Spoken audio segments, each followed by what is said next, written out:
తెలంగాణ ప్రభుత్వానికి ఎన్నికల commission shock ఇచ్చింది. 2 రోజుల క్రితం రైతు బంధు ఇవ్వడానికి అనుమతి ఇచ్చిన ఈసీ ఈ రోజు ఉపసంహరించుకుంది. ఎన్నికల ముందు డబ్బులు జమ చేయడంతో ఓటర్లు ప్రభావితమవుతారని కాంగ్రెస్ నేతలు ఫిర్యాదు చేశారు. దీంతో రైతు బంధు మీద ఇచ్చిన అనుమతిని రద్దు చేసింది.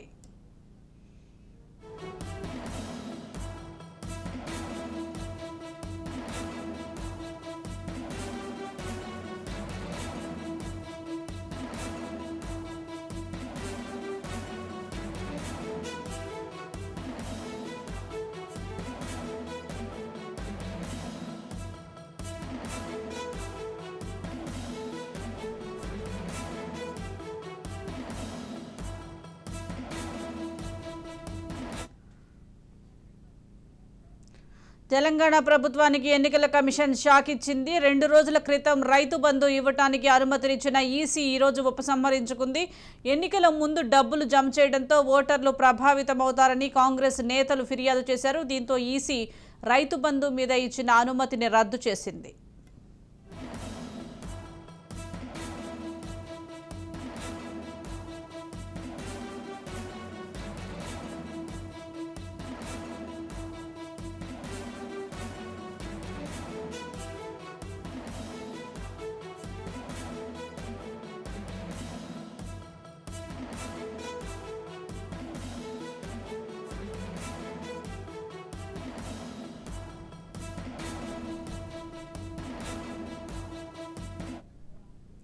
రెండు రోజుల క్రితం రైతు బంధు ఇవ్వడానికి అనుమతించిన ఈసీ ఈ రోజు ఉపసంహరించుకుంది. దీనికి సంబంధించి పూర్తి సమాచారం మా ప్రతినిధి మహేందర్ అందిస్తారు. మహేందర్, గత 2 రోజుల క్రితం రైతు బంధుకు గ్రీన్ సిగ్నల్ ఇవ్వడంతో బీఆర్ఎస్ శ్రేణుల్లో దాదాపు ఒక కొత్త ఉత్సాహం నెలకొన్నారు. దాదాపు ఈ ఎన్నికల సమయంలో దాదాపు ఇక తెలంగాణ రాష్ట్ర దాదాపు బీఆర్ఎస్ అయితే తమకు ఒక అనుకూల వాతావరణంగా దీనికి అనుకూలంగా ఉంటుంది. ఓటర్లకు ఇదొక దాదాపు ఈ పథకం అనేది చివరి నిమిషంలో వస్తుండటంతో ఇది కూడా కాస్త పోల్ మేనేజ్మెంట్ కు ఉపయోగపడుతున్నట్టుగా వారంతా భావించిన దానికి మొత్తానికైతే ఎలక్షన్ కమిషన్ దీనికి పూర్తిగా షాక్ ఇచ్చిందని చెప్పొచ్చు.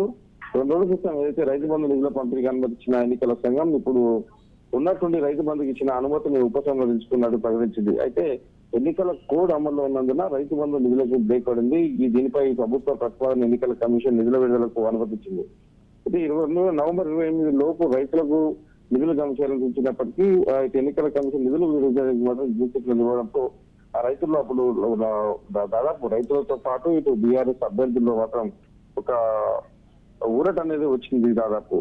సో రైతు బంధు రాష్ట్ర ప్రభుత్వానికి తాజాగా ఈ ఆదేశాలు రావడంతో కేంద్ర ఎన్నికల కమిషన్ ఇప్పుడు నిధులు విడుదల చేస్తే ఎన్నికల కోడ్ ఉల్లంఘించినందుకు దాని కిందకు వర్తిస్తుందని స్పష్టం చేసింది.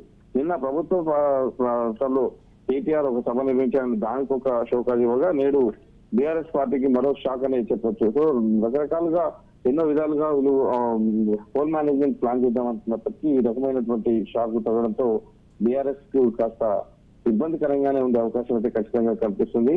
ఇది కావాల్సుకొని చేసిండ్రు ఇవ్వాలన్న కూడా ఎలాగైనా ఇవ్వచ్చు అనేటట్టు ఇప్పటికే ప్రతిపక్ష పార్టీలు కూడా ఇస్తామనడం ఎందుకు, ఇవ్వకుండా రైతులను మద్దతు పెట్టడం ఎందుకు అనేటటువంటి ఇది ఒక అవకాశం. దాదాపు రైతు బంధు విషయంలో మాత్రం ఏ పార్టీ కూడా తమ ప్రసంగాల్లో కావచ్చు 2 రోజులు ఇంకా కొన్ని గంటల అవకాశం ఉన్నప్పటికీ రైతు బంధు విషయంలో ప్రధాన పార్టీలైన బీజేపీ కావచ్చు, కాంగ్రెస్ కావచ్చు రైతు బంధు ఇవ్వడం పట్ల వాళ్ళు ఎక్కడ కూడా స్పందించలేదు, ఇవ్వడాన్ని వ్యతిరేకించలేదు. ప్రభుత్వం నిర్ణయం కాబట్టి ఇటు ఓటర్లో తమకు కూడా ఇబ్బంది కలగొద్దు, రైతు బంధుకు వ్యతిరేకం అన్నట్టుగా మర్చిపడకూడదు అనే నేతలతో ఉన్నప్పటికీ ఇప్పుడు ప్రభుత్వానికి ఎలక్షన్ కమిషన్ ఇచ్చిన షాక్ తో మరి బీఆర్ఎస్ పార్టీకి ఇది ఒక మరొక ఇబ్బంది అని చెప్పొచ్చు. సో ఇది ఈ అవకాశాన్ని ఈ మొత్తంగా కూడా ఈ జరిగిన పరిణామాన్ని ప్రతిపక్ష పార్టీలు తమకు అనుకూలంగా వాడుకోవడానికి కూడా పెద్ద ఎత్తున అవకాశం ఉంది. ఇప్పుడు కాసేపట్లో మరి ఇప్పుడు చేవెళ్లలో రంగారెడ్డి చేవెళ్లలో ముఖ్యమంత్రి కేసీఆర్ ప్రసంగించబోతున్నారు. ఆ ప్రసంగంలో మరి రైతు బంధు నిన్న ఉన్నంత వరకు ఆయనకున్న అప్డేట్ ప్రకారం రైతు బంధు కూడా ఖాతాల్లోకి వస్తుందని చెప్పిన నేపథ్యం నిన్న ప్రసంగాల్లో మరి ఇప్పుడు ఈ ప్రసంగాల్లో ఆయన ఏం ప్రసంగించబోతున్నారు, అలాగే చివరి గంటలు ఉన్న నేపథ్యంలో ఈ ప్రసంగాలని చాలా కీలకంగా మారే అవకాశం ఉంది. మరి దీంట్లో ఏ రకమైనటువంటి ప్రసంగం ఆయన నుంచి వస్తుంది, ఏ రకమైన హామీ వస్తుంది, ఇటు రైతులకు మరి వాళ్ళు ఏ సమాధానం చెప్తున్నారు, ఇలా చెప్తుంటారనే దానిపైన దాదాపు ఉంది. మరి బీజేపీని ఎక్కువ పెట్టే ప్రయత్నం చేస్తారా, బీజేపీ దీన్ని అడ్డుకుంది అనేటువంటి అవకాశం ఏమైనా కల్పించే అవకాశం ఉందా అనే దానిపైన అయితే ఉంది. ఏదేమైనా సరే బీఆర్ఎస్ పార్టీకి వరుస షాక్లు అనేది చెప్పొచ్చు ఎన్నికల ముందు. Right, thank you Mahender.